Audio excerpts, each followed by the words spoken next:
Welcome back to another episode of the Relationship Boosters podcast. And today we have Derrick Harper Sr. and his wonderful wife and better half. So I can start with you already. Yeah. Kayla. She got better credit, so. And, these are people that we have relationships in real life with. And so we wanted to make sure that, nurture your nosy, but nurture our nosy too. And kind of get to know them better and get to know their lives. And to put what relationships look like for real couples out there. So I'm going to have them tell us a little bit about themselves, and then we're going to go into the nosy. Uh-oh. You can start off. Oh, man. You always do. Go ahead. Know, but the ladies usually be first. So I'm Derrick, entrepreneur, husband, father. I don't know. Like, it's hard. It's always hard to, explain who I am without just talking about, what I'm doing. I guess everything I'm doing is, to push a legacy. And, I'm not pro-man. I'm pro-family. So, I'm just happy to be building one with her. That's who I am. That's so sweet. That's her nice side. First she's sour, then she's sweet. The whole sour patch. My name is Kayla. Like you said, wife, mother. Trying to finally get in the forefront of being an entrepreneur. I've always been the support system for Derrick and the backbone and just trying to make sure everybody's okay. But now I'm trying to put myself out there and, see what it's about. Oh. I know y'all got her on a podcast. No, this is my first. Man. Wow.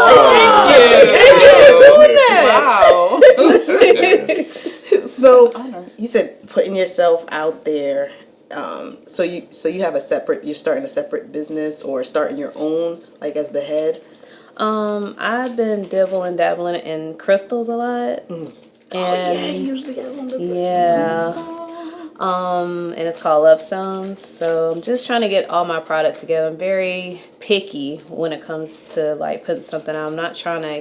He'll tell me that I overthink, but I still want good quality. But my plan is to definitely have something launching it in March. Yes. So when you say crystals, this is her thing. You about to get her the bracelets, the necklaces, the candles with the crystals in them. Nice. I'm trying to have it packaged. I want to have it set up where I can, if somebody telling me they're going through hurt, I want to be able to package up something directly for what they're going through. Mm-hmm. And that's my idea of doing it that way. Wow. So you actually make the jewelry and make it? No, I've been looking into it, but that's very time consuming. Mm-hmm. But I'm trying to find partnerships in that. But right now we're just trying to, I guess I've been just looking at different vendors and seeing how that goes. Okay. What made now okay to do that?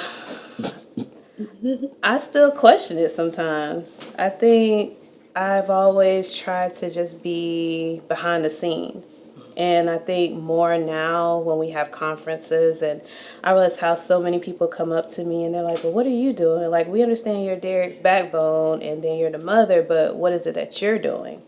And I was like, okay, it's time for me to really get myself out there. So I'm like, now it's time. It's been time, but now I'm ready to step out and not be afraid and do it. So the people are looking for you. Oh, they said they've been looking for me. And I didn't realize that until I'll go into my inbox and I'm realizing I'm looking at filter folders and I'm like, oh, people really asking me questions about how to deal with being a wife, being a mother, and how do I handle the balance? And I'm like, oh, okay, so they're basically giving me what I need to be doing. And they hear her way more than they hit me up. Really? No, yeah. She's the one that nurtured everything that we do. I can market it, but she's going to nurture them. Mm-hmm. Yeah. And even when we do the conferences, it's always, I need to talk to Kayla. It's good because, it lets her know that just because she's not in the forefront doesn't mean that she's not the backbone of it. And that was one of the biggest not really a disconnect. That was one of the things that because it's easy if you do take on the role to say, hey, I'm gonna support you. It's easy to be like, dang, what am I doing? Yeah. But if those kids aren't taken care of the best way, if the home isn't taken care of the best way, bills, just my piece, if it's not taken care of the best way, it's no way I can even go out and market anything. So that's one of the. But now she get the appreciation of everybody saying, hey, Kayla, you the one we want. We need to talk to you. You saw how excited I was when you were like, I'm adding Kayla to the text. Yeah. Yes, I couldn't wait. I was like, thank you. And the world need to see how dope she is, though.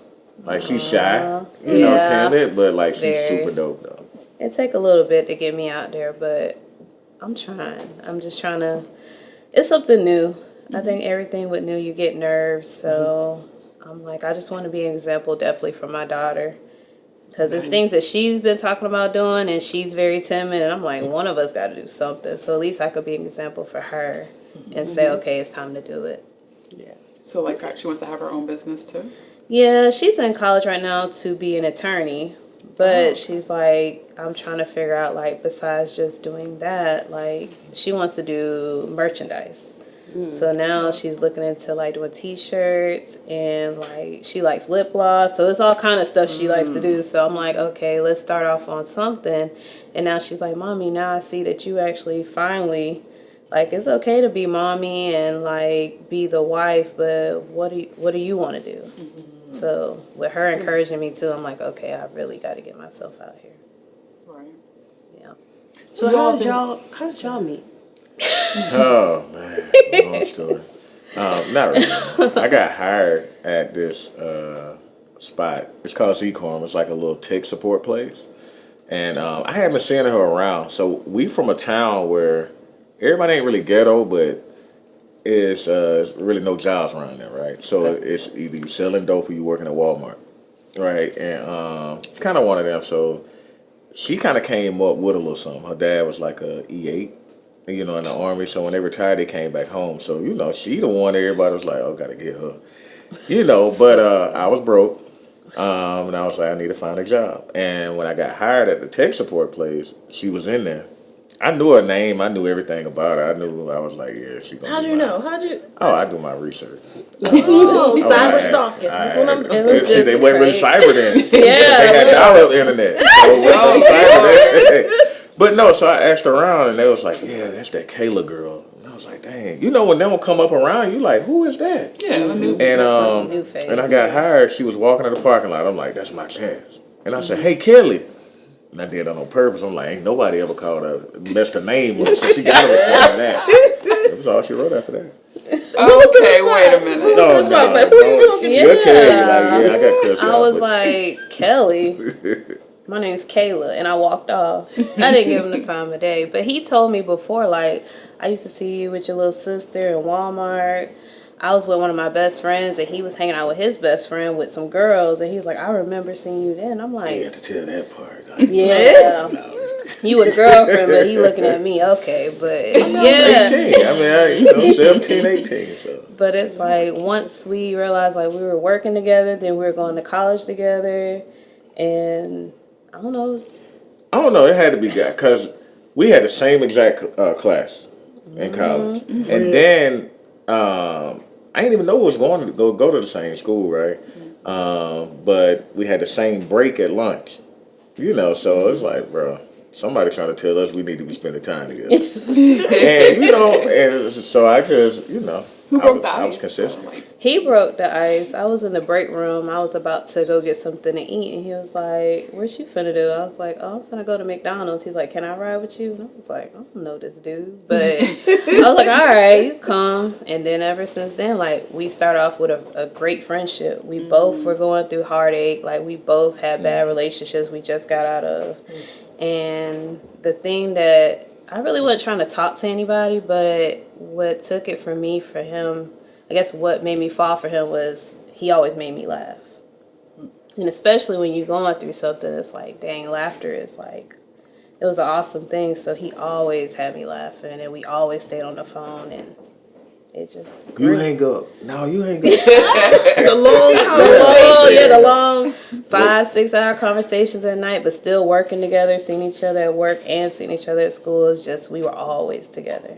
Weren't really tired of each Wasn't other's tired of company. each yet. other. That's nah, crazy. Nah, that was my dog. Like, nah, for real. Like, even before we, like, boyfriend, girlfriend fell in love, it was like, dang, that's my dog. And kind of got to where it's like, dang, do I want to mess that up? But then it's like, well, if she get a dude, he ain't going for it, so I might as well, you know what I'm saying? So I was like, I got to step in and, like, look, let's take this serious. Well, until like something happened where he was like, "Hey," like he was like, "Hey, you want to be my girl?" I was like, "I'm not really ready for that." So then he decided to talk to another girl. And I ain't decide. yeah, he, Well, she said she decided- wasn't ready. yeah, I wasn't ready because I had went through a lot with this.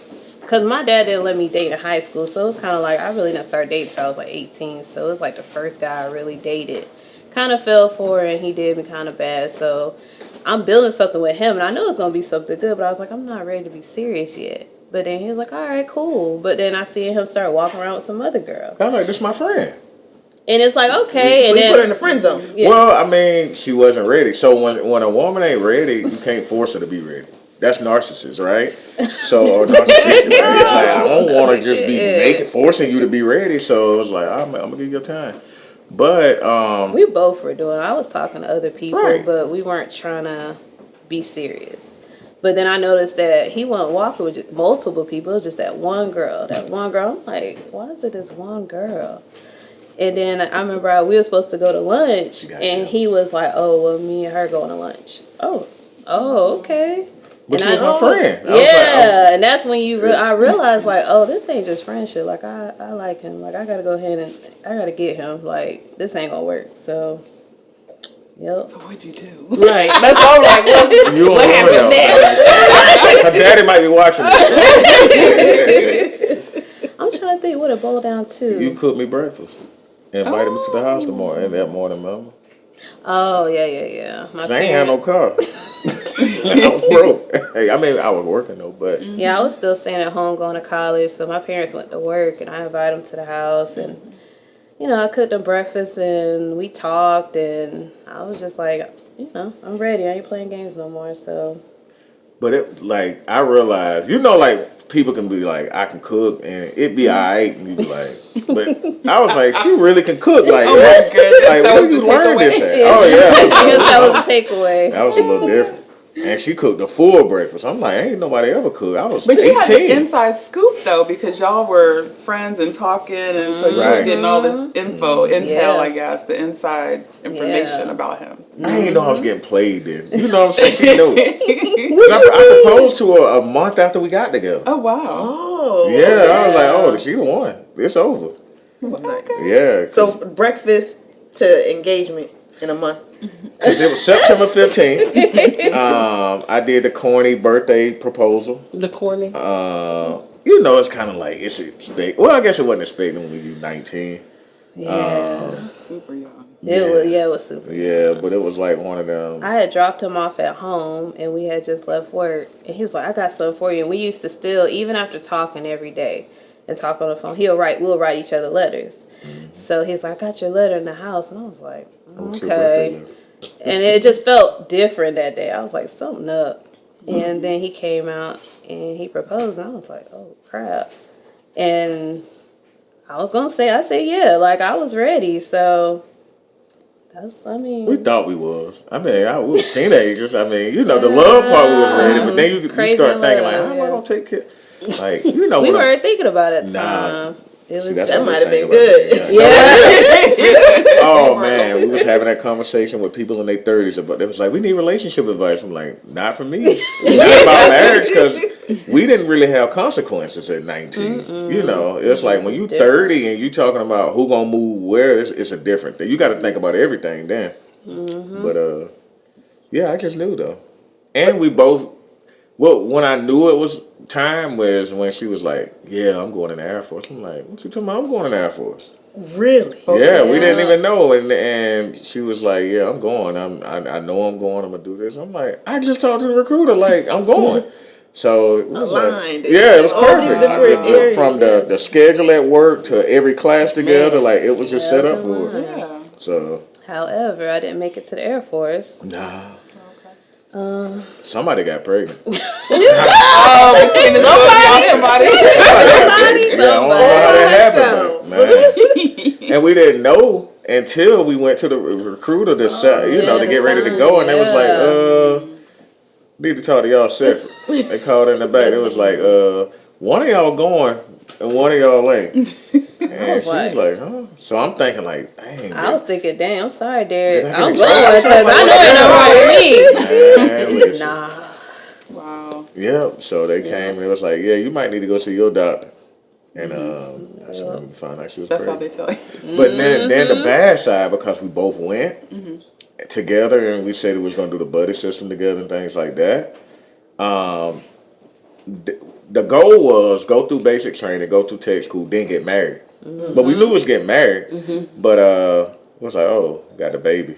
But then the Air Force came and said, oh, well, we don't do, you can't come in as a single man with a baby. Oh, They don't let you in. So you had to be married. So it's called having a family care plan, which means I'd have been a father. The Air Force don't play that. Like if you got a baby and you 19, 20, you trying to get in, and yeah, you can't get in the Air Force. So it was like, all right. But then it was like, you got a July date. You was supposed to be go to basic training, but I scored like 99s across the board on my ASVAL. So they was like, yeah. That's so they really was, good. but now she talking about not she talking about. But now there's a baby involved, so it's like, bro, I can't wait to July. The I need you to baby be due. accountable. I'm taking you through my 19. I was accountable at 19. I'm taking you through the 19-year-old mind, right? So I hit the recruiter up. I'm like, look, what job can I get? He's like, basically anything. I said, put me in open. I don't care what it is. Everything but a cop. I don't want to be no cop in the Air Force. And he called me like 2 weeks later. He was like, hey, can you go? It ain't no guarantee you're going to get in. Because the part that I left out, even though it was in college, I quit high school. I had a GED, right? But in the Air Force, you got to have 15 credits if you got a GED before you get in. But I scored high. And they was like, ain't no guarantee you going to go, but you just going to go as a standby in case somebody fall out. And I said, well, what's the chances of going? They was like, well, the last 30 people we sent down there, they came right back. They wasn't able to go. I was like, oh, well, free trip, right? So then I get there, and I'm at the Coke machine, and, old dude, not really old dude, it's like an E8, E9. He walked in, he was like, dang, I ain't got no money for my Coke. And I was like, just take mine. Knowing it was my last $2, right? So I didn't know who this dude was. So they came, and they was like, bro, you ain't going. And then he was walking by, and I was about to cry. He was like, what you? It was like, well, with your background, not having 15 credits, the only way you can get in is you got to get an override from a sergeant major. He was like, I'll sign now. I was like, what? Just something I did off the whim, wasn't even thinking about it, was changed the whole trajectory of our life. And he was like, yeah, you going. He was like, I see your heart. You definitely good Air Force material. And I was like, wow. So when I called her crying, and I'm like, baby, I'm really going. So we didn't even get a full goodbye, but I'm like, hey, I'm coming, So, yeah. But she said, so you all were engaged? Yeah, we was already engaged. But because y'all weren't married, No, we went on ahead and got married. So that's the part I left. So when they called and was like, hey, you need to go on standby, they was like, just got to get married. Oh, okay. And so my ship out date was April 20th. And we got married on the 14th. We eloped. Her daddy didn't even know. Her daddy didn't even know she was pregnant by the time we already was married. Yeah. Because he was strict. He was a drill sergeant. Yeah. So how y'all circle back around to that? Oh, man. She can tell you that. That was a hard pill to swallow. Let's hope that Daddy day. can't count. Man. No, he know now. I mean, that's my dog now. My mom, she found out I was pregnant. I guess it's something they keep saying, like, oh, you look full on the inside. Like around this area, she's like, you just look full. And I had lost a lot of weight. So at first my dad's like, oh, you with that boy, you out there doing drugs. He got you out there. I see him with the rims on his car. He be in the projects. And I'm like, nah, not on no drugs. And then when my mom said, you pregnant? I was like, oh my gosh. I was like, nah, I'm not pregnant. Like, So then after a while, we had to go out of town for my uncle's funeral, and I started having these weird cravings that I never had. And then I was just throwing up. My mom said, "You pregnant. You finna take a test." So I took it. They found out. So that was one thing. And then when he went to basic, my dad's like, "Well, if he's coming to visit, like, he ain't finna stay up in his house. You know, I don't play because he's very old school. Like that whole under the roof, if you're not married." And I was like, "Well, I mean, I'm already married." And he was like, "What?" I was He's trying to give her that wisdom talk, like, Yeah. hey, men don't always come back. They'll knock you up and then they're this. It was a hardcore conversation in the backyard. Like, it was like, you just let him get you and Trap you, and he ain't come back for you. You know that little light skinned boy ain't come back.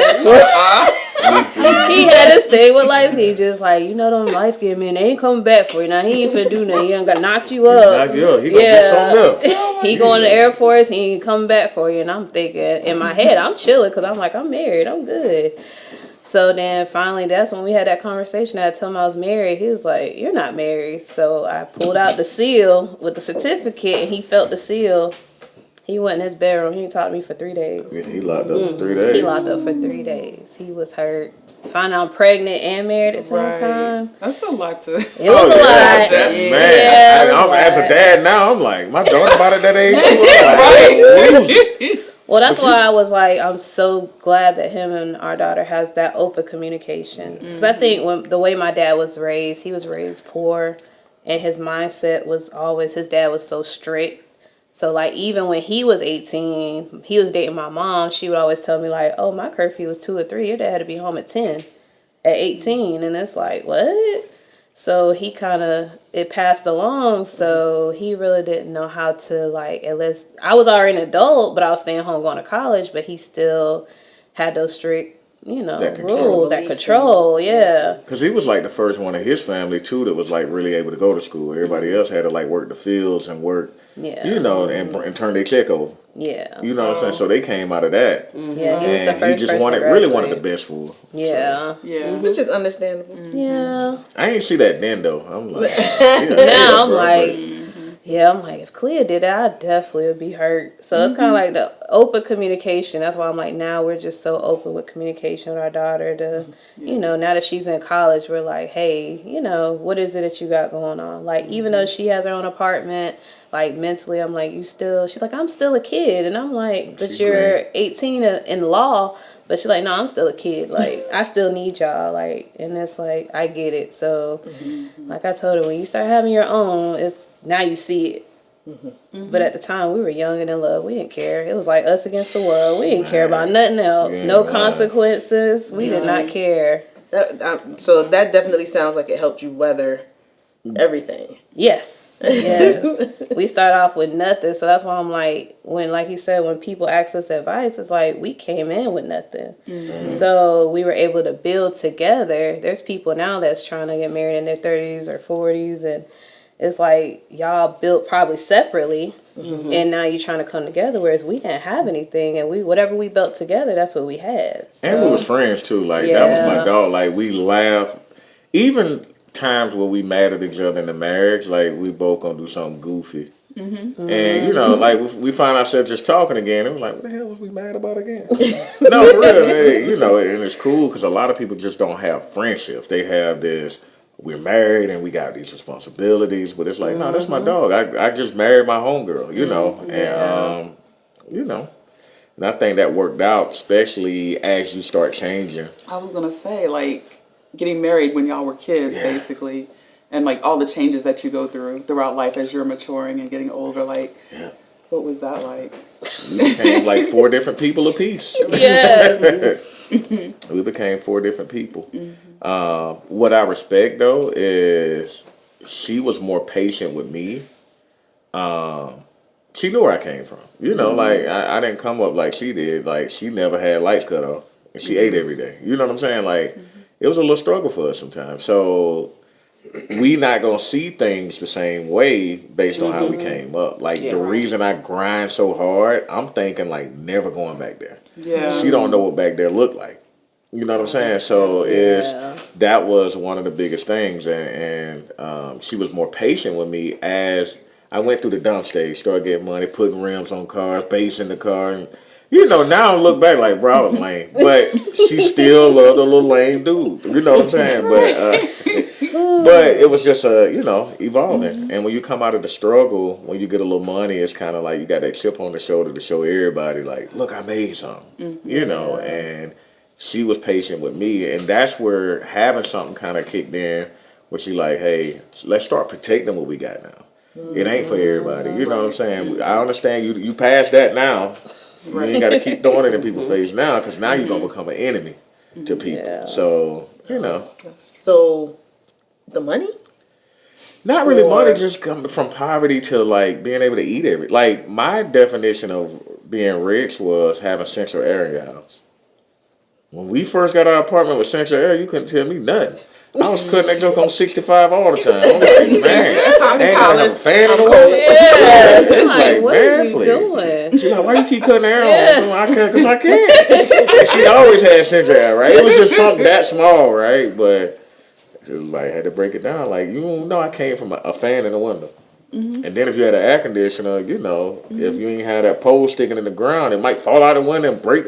All kind of stuff went on. That's how, Yeah. You know, as far as like becoming like an entrepreneur, how did that cause any shift in the relationship, or how did that impact you? every journey, every piece cost me shit. So the entrepreneurship phase came. You can Which part? All of it. Because I feel like we had the Air Force. We had after the Air Force, I went overseas for some years. He was doing music. I was doing music. I had a single deal with Def Jam with 2 Chainz.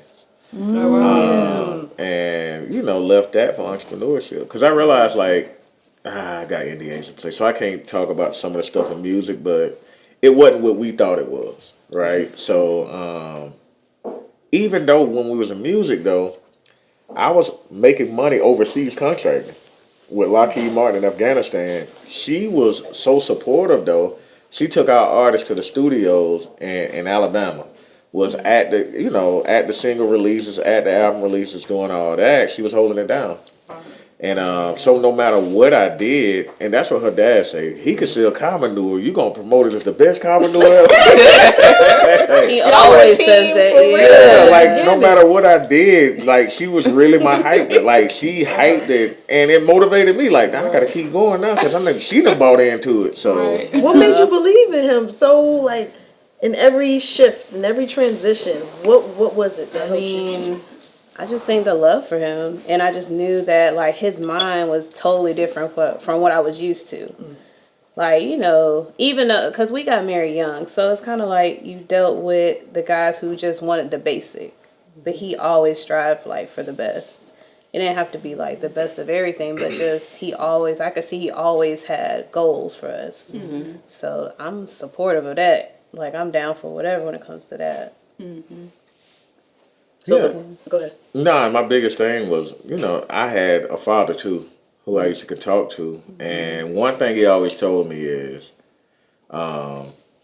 if you never give her the reason to doubt you, she's going to always have your back.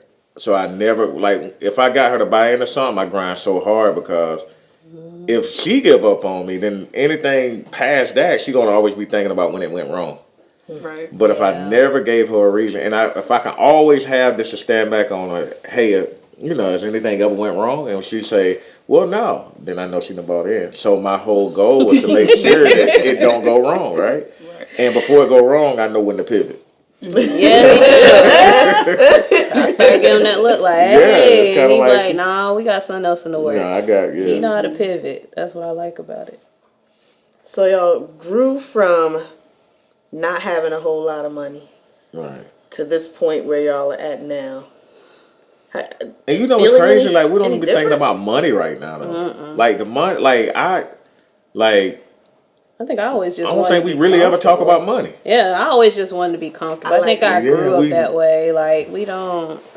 I think people, like, when we go home, that'd be the thing. Like, we just be wanting to hang out with family and friends. They want to talk about money. I don't want to talk about money. I don't want to talk about... Like, how Pearl doing? Like, she good, she healthy. How them kids doing? Yeah. Like, yo, man, I got So the shifts were in other people. Yes. Not with y'all. So what with us? Because you don't know where you at until they tell you where you at. Like, we was just on our purpose. Like, we grinding it out. You know, we started the business, you know, and everything, like, just knowing that you ain't fighting by yourself gonna make you go hard. Have her fighting with me no matter what. It's kind of like, I got the advantage. It's 2-on-1 at all times, right? So you look up and then it's like, hey, we got it's a bunch of money in the account. You know, so it's stuff like that. But like that, I think people be thinking, like when they say, oh, millionaire, this and that, they're thinking that. We're not walking around talking about money. Like, Not make at sure all. DJ get up to school on time. Like, Yes. it's day-to-day stuff. It ain't no money. Like, Yeah, so we're just trying to make sure our kids' mental and physical and all that's good. Like, we just want them happy. Yeah. We want ourselves happy. Like, I don't care about having millions in the bank. Like, he know me. He does get irritated sometimes. He's like, you just cool with being comfortable. And I'm like, but he's like, comfortable could be like, what did you say? Like, well, what I said is, when you get too comfortable sometimes, it makes you lazy and it makes you just settle. yeah. So the way I see it is, I'm never comfortable because I always feel like I need to be working towards something.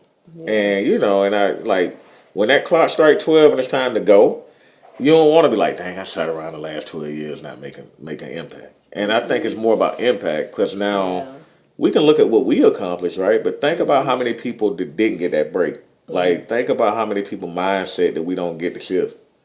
And we can't get to them fast enough. Yeah. And, you know, of course, the more we get to, the more money automatically just pop up.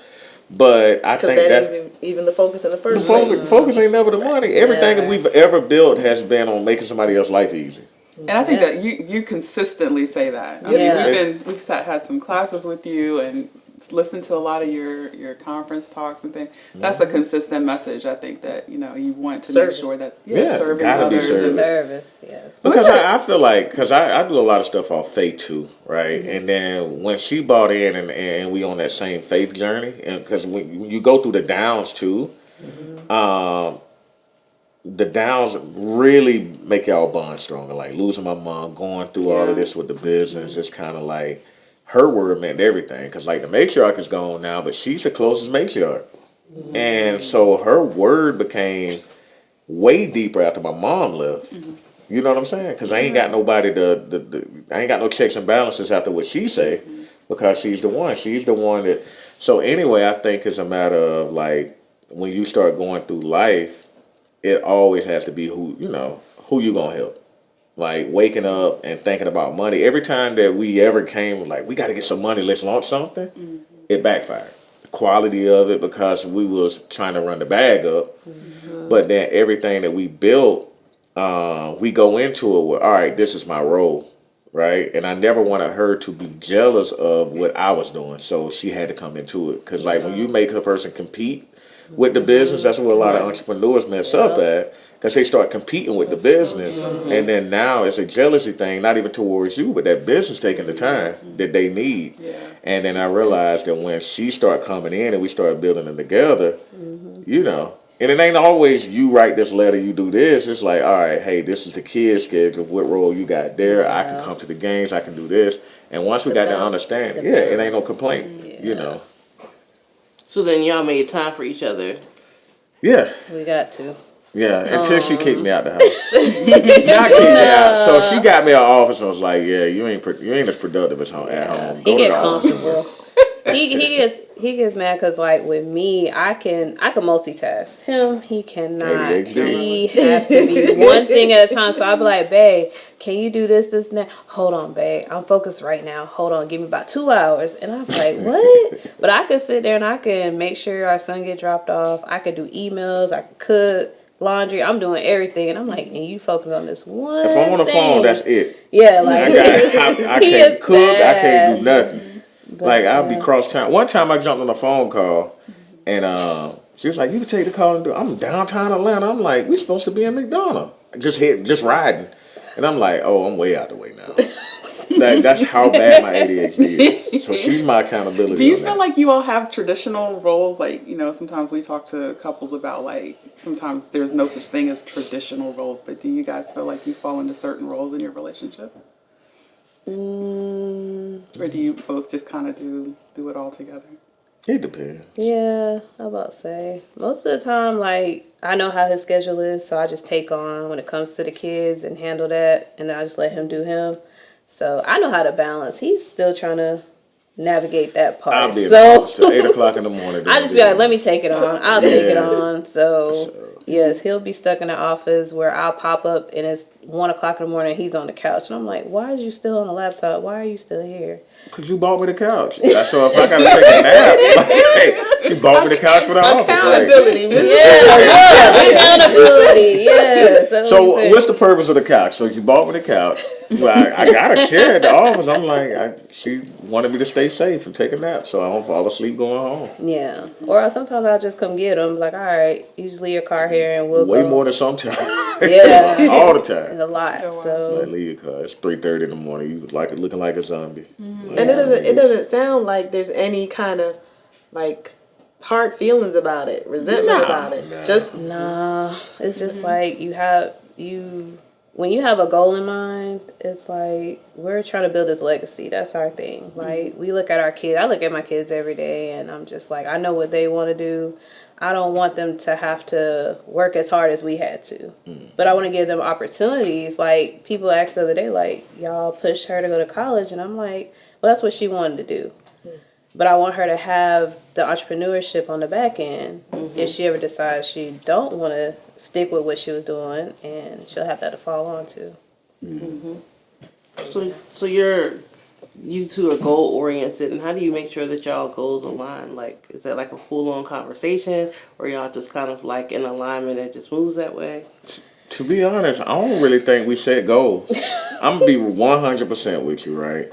I don't remember us ever like sitting and being like, this our goal. Now I know this is our purpose, this is our assignment, and I think that it's always been who can we help. And things just happen, like the financial goals happened, the kids, they doing amazing, like, it just happened. So speak to the difference. Because you said you don't think we had goals, we focused on, or we had a purpose. Speak to the difference for the people. Like, yeah, so when you talk about goals, like every time we try to sit down and like let's map out time to sit and talk about goals, Not happening. it don't happen. We get distracted. We start kissing on each other. Like it's for real. I'm just being 100, right? It don't happen. Yes. So I think it's a matter of like, hey, what you doing? I'm working on this. What you think about this? Oh, dang, yeah, that sounds good. But hey, you thought about adding this and this? Oh, dang, that's dope. It just happened, right? And it's kind of like the way my mind works. A lot of times it's like last minute. It just comes to me, and then I might run it by, and then she, because I think every couple really need to take a DISC assessment, right? Because you need to find out what personalities you have too. And it wasn't until I found out she was a high C. Meaning that compliance and dotting the I's and crossing the T's is everything. I'm high D. I'm results driven. I don't care how out of place it is. Done is better than perfect. But she like, hell, I understand getting it done, but hey, that's a potential lawsuit there. So she's the one that can see it, and see how it won't work, and then challenge me on that. And I think that's perfect. And but I think she should have been a private investigator, because what I love about her though, not towards me, is everybody that comes into my life, she done background on. I'm like, hey. She like, yeah. I've seen her pop in on some of the lines. Yeah. She got a background, and she like, I gotta protect her energy, because that's what we building.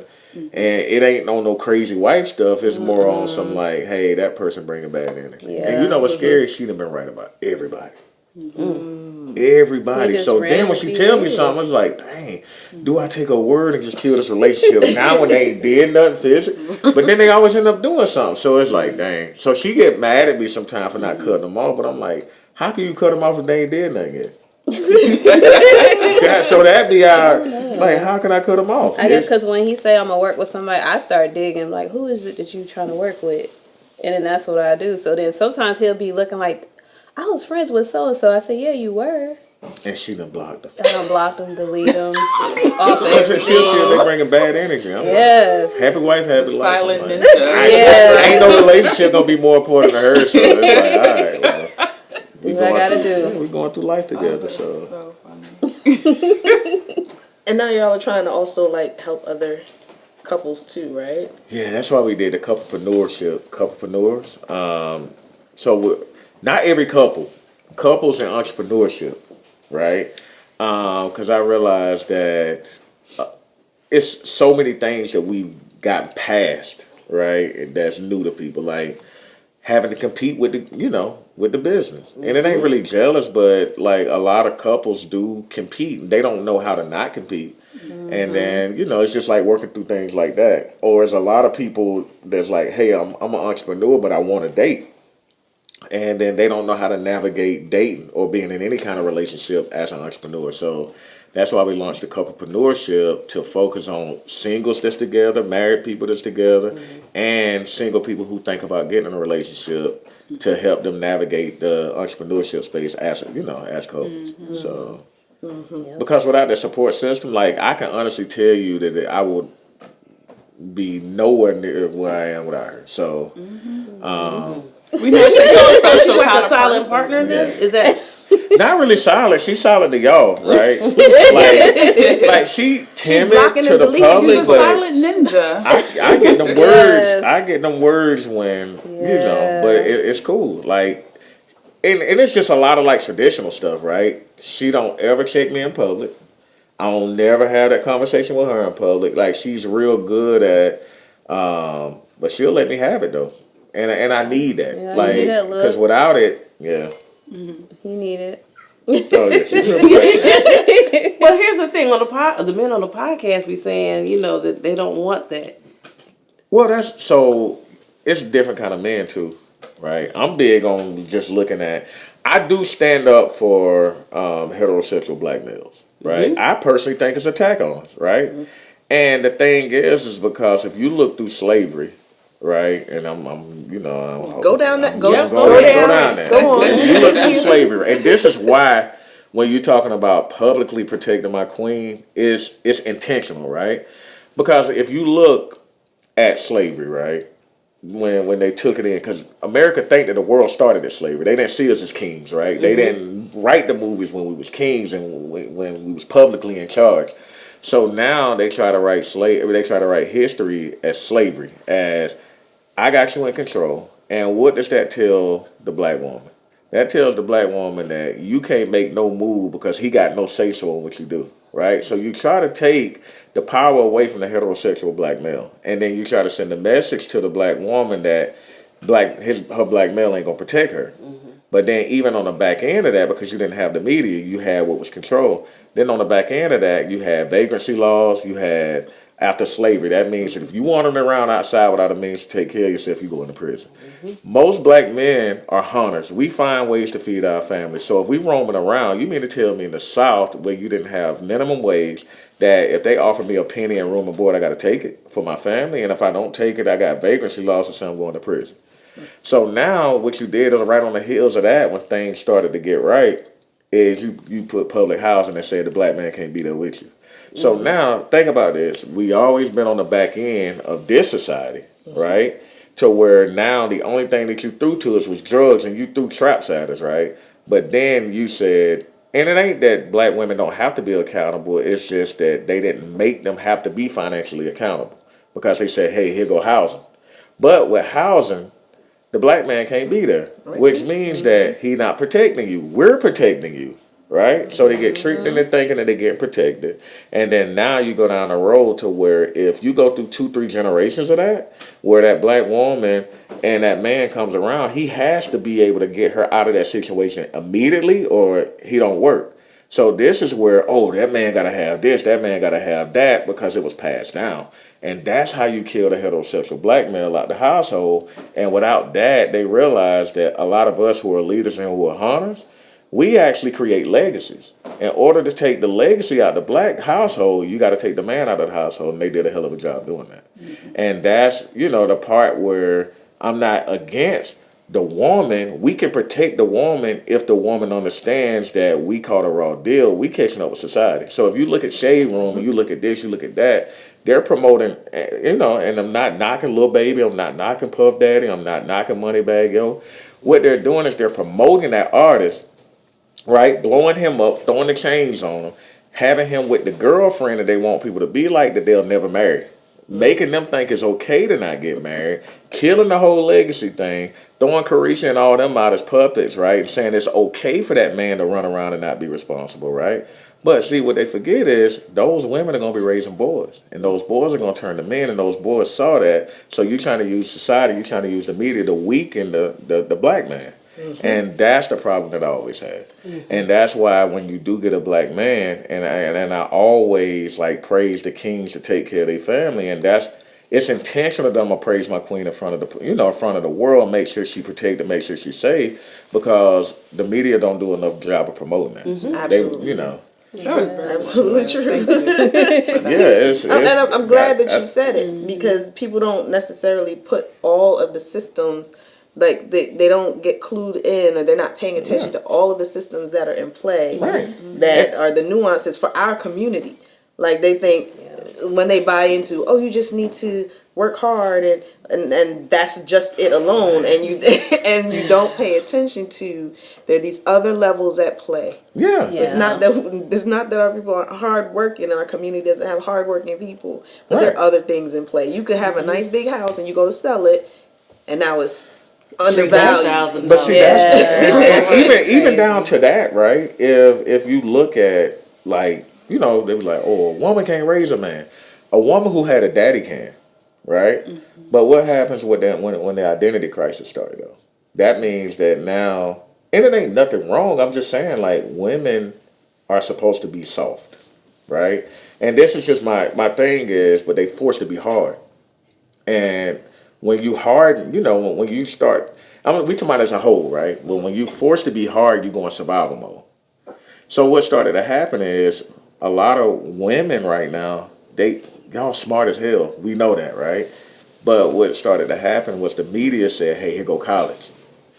Now, we ain't going to give you housing, but what we're going to do is we're going to give you a degree. In corporate America. Mm-hmm. And then now that degree has you like, hey, I'm better than the people down there in housing. So now they trick you into thinking that the only thing that man can bring is finances. So they give you the degree in finances, and now you start to say, I don't need no man. But then you have a kid, you have a little boy, and you're thinking, I don't need no man. You're telling that little boy subconscious and you don't need him. Mm-hmm. He going to turn into an adult saying that she don't need me unless I can provide money. And if all men out here trying to just run the bag up, what happens to the principles of being a man? Like a real man. So the only thing can't be money, it gotta be legacy. So like when I'm running my household, I'm thinking about what Dad did. I had a chance to see it. He didn't have to physically say, hey, this, or verbally say this. I just saw it. I saw the fact that even though him and Mom might argue from here and there, he stayed. Mm-hmm. You know what I'm saying? So it ain't the fact that we've been married going on 20 years. It's the fact that her parents was married 40 years. Well, been married going on for, over 40 years now. Mm-hmm. My parents too. So we naturally just gonna click. It's not even a conversation. We never even thought about divorce and none of that. We might have cussed each other out and then said, everybody done had them drag out arguments, right? But we went right back and said, well, we know what our assignment is. We know what the purpose is. Mm-hmm. And ain't nothing out there, right? So, but the thing is I think right now, and like what y'all doing is so important because this is what's needed, these conversations like this, because if we depend on Hollywood Unlocking Shade Room, they only going to show you the Tory versus Megan. See, people just looking at that case, they not looking at the subconscious behind it. Let's make the black guy the enemy, and then let's make Megan the Stallion, let's make her the woman empowerment person. Let's empower women, but the only way that they've always killed black people coming together to try to build legacies for family is to go in there and pull the women into a women empowerment. But black men have always respected their women more. Black women have never had a problem with their black men not protecting them, but the media been telling them that.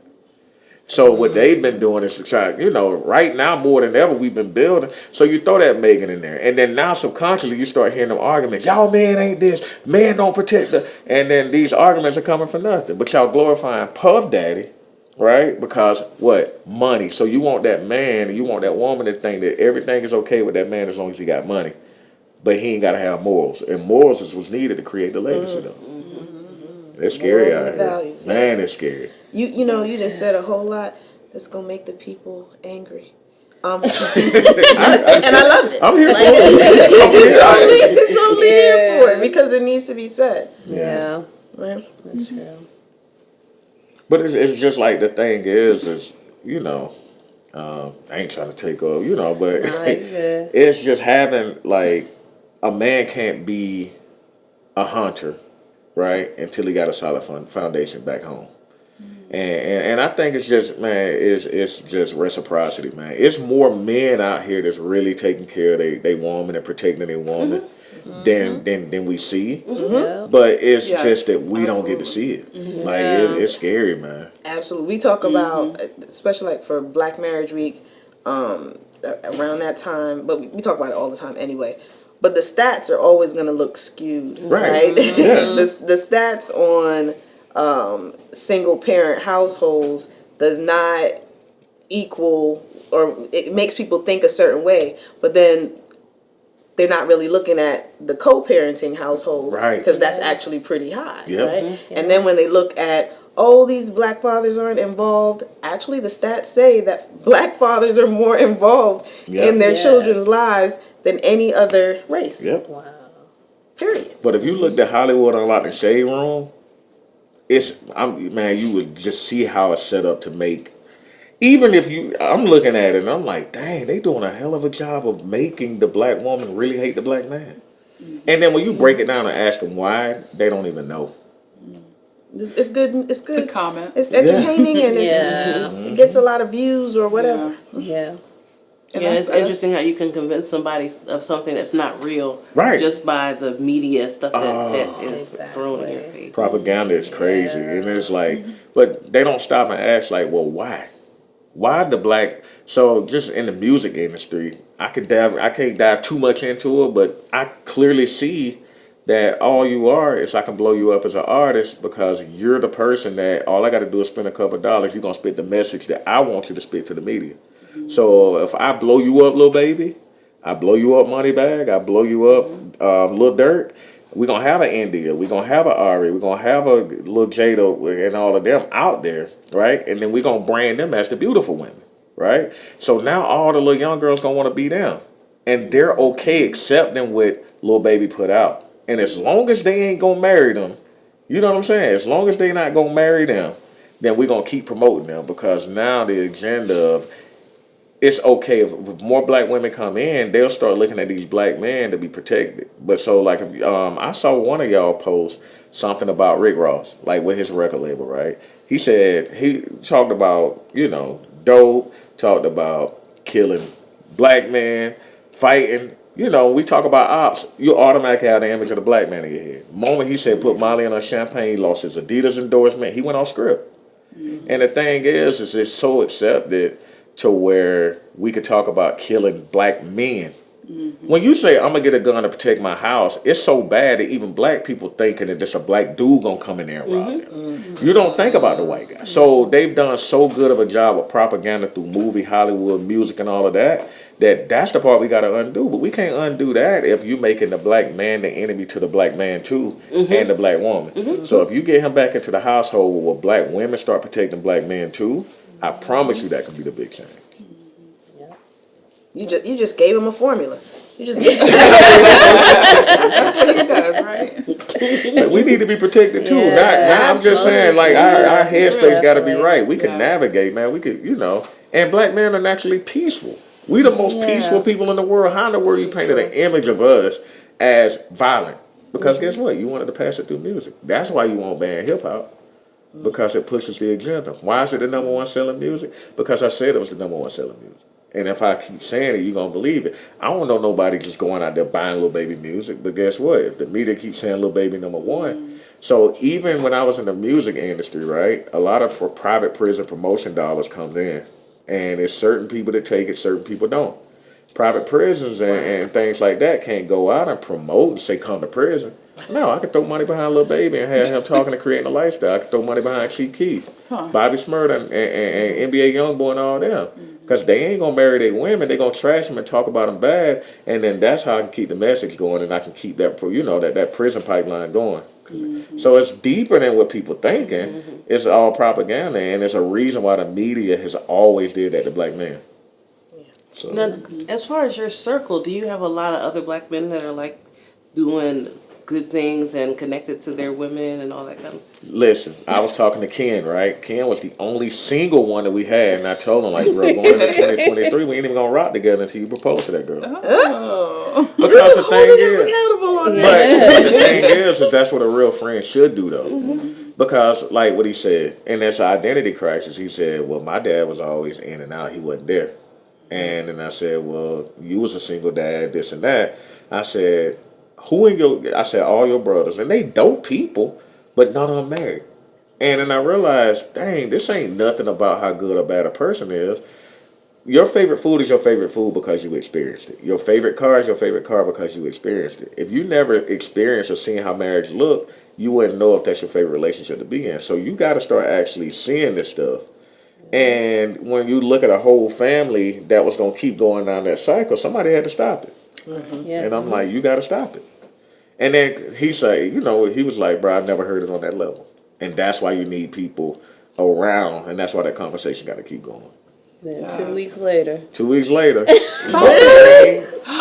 to Vegas, proposed, everything. Yes. And, That's powerful. Yeah. That's the power. Ken, of congratulations. Yeah, so they get married September 23rd. Okay. Can't wait. Can't Nice. wait. That's gonna be beautiful. Y'all, I really hope that we break the internet with this. I really like the algorithm, right? Because of the things that people see and the things that they hear about our men, about our women, about our community.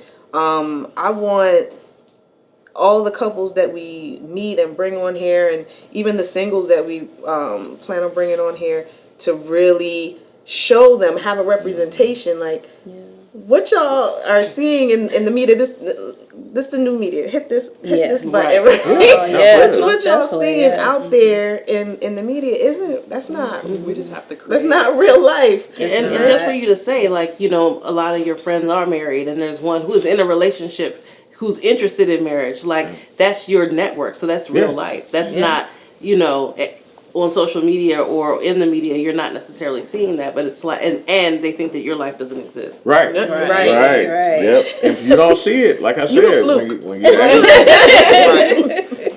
when you see it, like if you ask somebody what's their favorite food, and they like lasagna. Why? Because I ate it. Well, what about red snapper? No, I don't like it. Why? Never had it. How you know you don't like it? It's not gonna be your favorite because you ain't experienced it. Everything that we go through, we gotta see it. I wasn't ever gonna buy a Rolls Royce until I saw somebody with one. I was like, oh dang, we can get them. And I saw, and the only reason I bought it because I saw when he bought his, everybody really, dang, I believe he's successful now. Even though I was all, we were successful, but it's like, dang, okay, if I get the car, I can go grab that audience now to listen to it. And I think that sometimes it just takes us showing the world so they can listen to it. And with these conversations, like over and over. And I can't leave this without thanking y'all for putting this together, Thank though, you. because this gonna save like Yes, that. it's gonna be so awesome. Thank you for coming and being willing to let us get a glimpse into your lives. And putting yourself Get out personal. there, Kayla. No. Give it up for Kayla. That's an awesome. That's my dog. But yeah. Yeah, we can't wait to see how your business takes off. Thank you so much. Let us know if there's anything we Yes. could do or help you with on it. Aw. Seriously. Thank you. I appreciate it. Yeah.